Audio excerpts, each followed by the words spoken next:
আমি প্রায় নিঃস্ব হয়ে গেছি। এখন আমি বলতে আর কেউ নাই।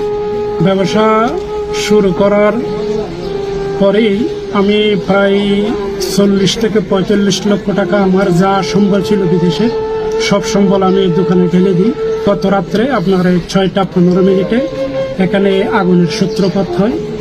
এই 5টা দোকানে পশ্চিম দিকের দোকানের ওদিক দিয়ে আস্তে আস্তে আপনার আগুনের লেলিহান এদিকে চলে আসে। ফায়ার ব্রিগেড দেরিতে আসার কারণে আমরা দোকানের মালামাল সরাতে পারি নাই। আগুনের লেলিহান শিখা খুবই ভয়ঙ্কর ছিল। আমরা আপনার তালা ভেঙে এখানে ঢুকতে পারি নাই। এইভাবে আগুন ছড়িয়ে পেটে চারিদিকে আমি প্রায় নিঃস্ব হয়ে গেছি।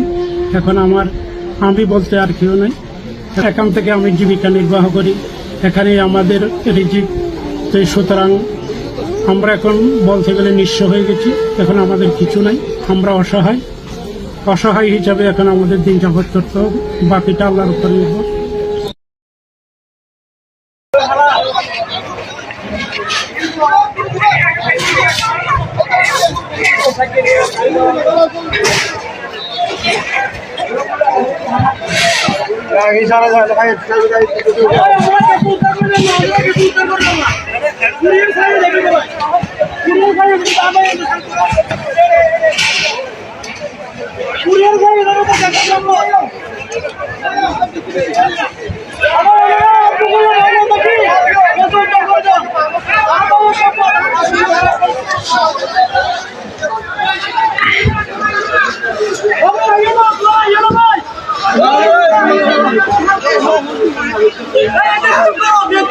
Biar kau yang